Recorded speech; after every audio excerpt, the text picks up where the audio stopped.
Hello, everybody, and welcome to Church at Home with Rachel for Monday, the 23rd of February. I'm going to do something a little bit different today.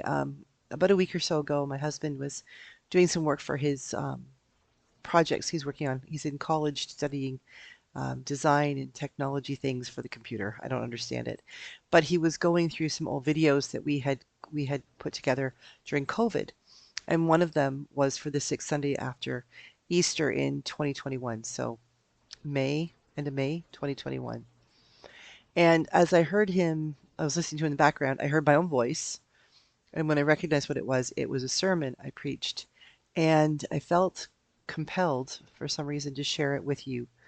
So this is a sermon I preached from 2021, but it's like about 5 years ago. But I think it still has a lot to say. So it's a bit longer than normal, but hang tight and just be with me. So 2.5 weeks ago, I shared a video on Church at Home with Rachel entitled 9 Minutes and 29 Seconds Too Late.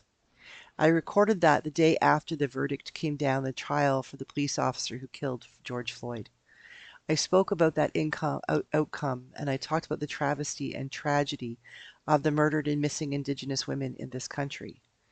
I spoke about our role in learning about our own isms and those ingrained biases we carry.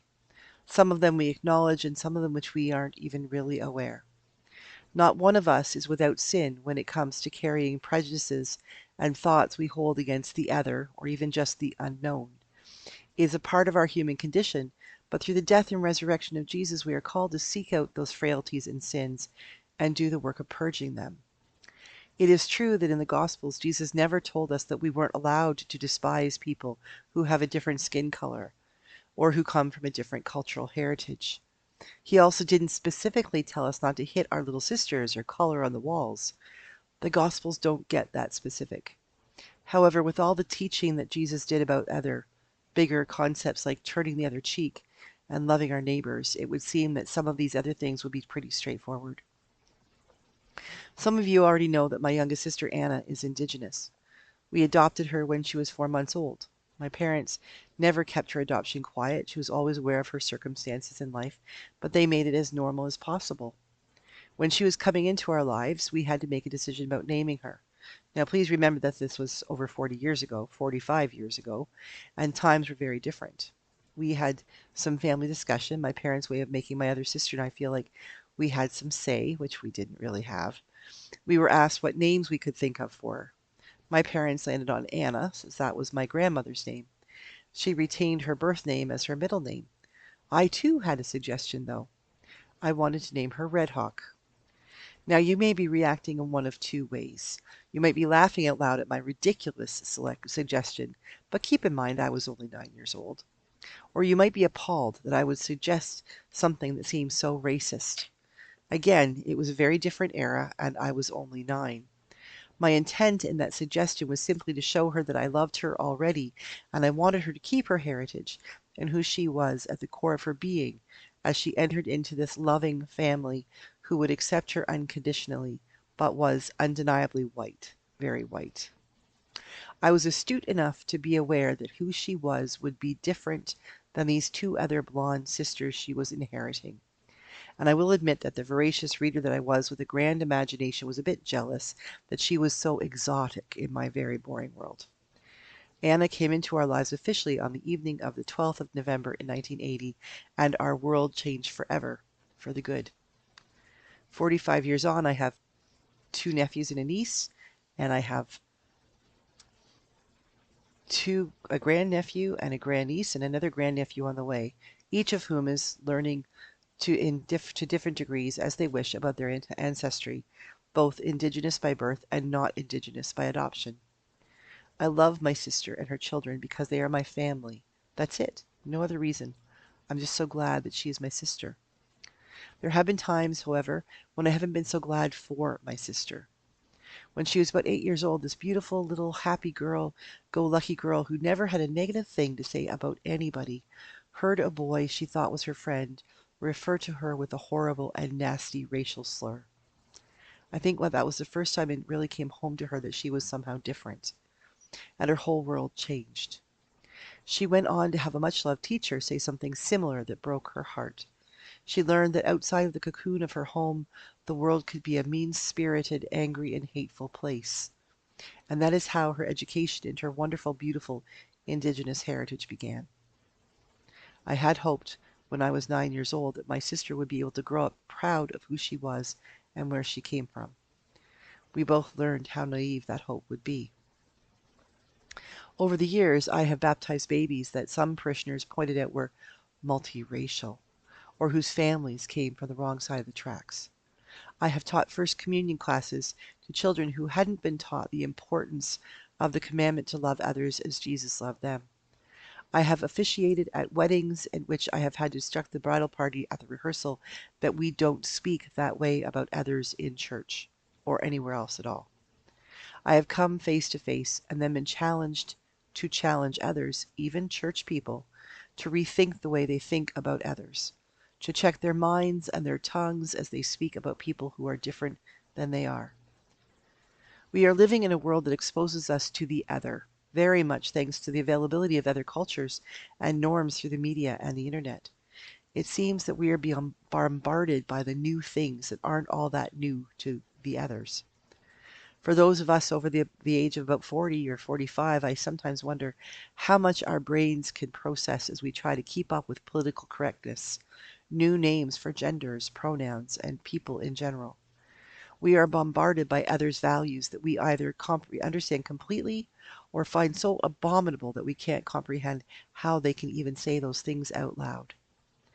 We live in a world that will stand by as a police officer kneels on the neck of a child of God for 9 minutes and 29 seconds and claims he did nothing wrong, while people line up on either side of an invisible line to chant that he is a murderer or to scream that he was right to do it.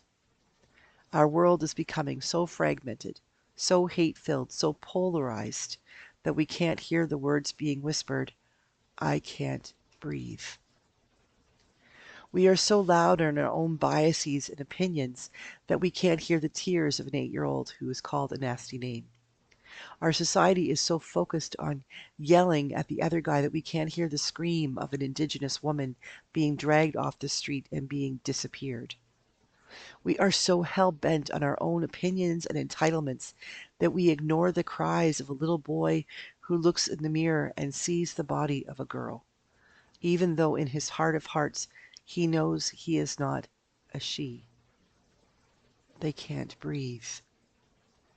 These people, creations of God, children who have been given life and love through Jesus Christ, are being suffocated because we, society writ large, and sometimes even us gathered in the church, have forgotten or have chosen to ignore the one thing Jesus asked of us.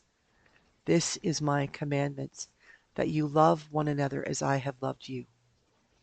No one has greater love than this, to lay down one's life for one's friends. You are my friends if you do what I command you. Our world is at a crossroads.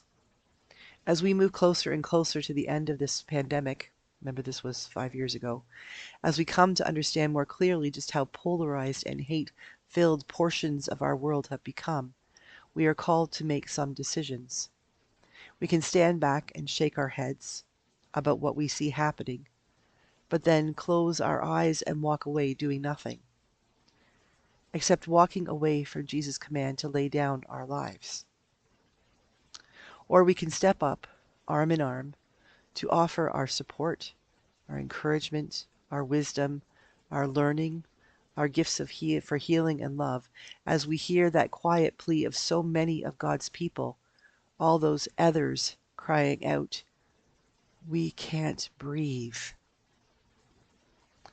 Folks, Jesus was not obscure in his expectation. He was clear as a bell as to how we are called to respond to those who can't breathe. We are called to breathe life into them. We are called to respond with spiritual and practical CPR. First, we work together to take the knee off their necks. And then we work together to teach those who would kneel a different way of kneeling. We do not kneel to take life, to put another down, to discriminate, to humiliate, to prove another is wrong. We kneel to pray for hope, for change, for breath and life and acceptance. We kneel for these things by standing up in Jesus' name for those who are being knocked down. And part of that standing up after kneeling in prayer is doing the hard and heartbreaking work of acknowledging when we have been the ones who were wrong, who have hurt another with our words or actions.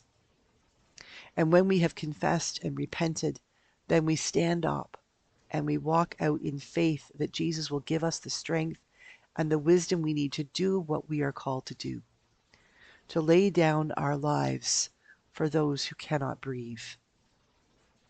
Remembering that the first who said, "I cannot breathe," was Jesus on the cross as he uttered those words, "It is finished."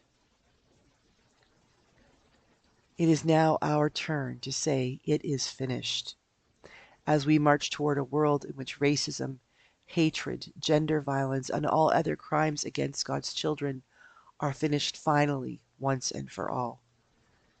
And in that moment, all the angels of heaven and Jesus himself will be able to sing, "We can now breathe.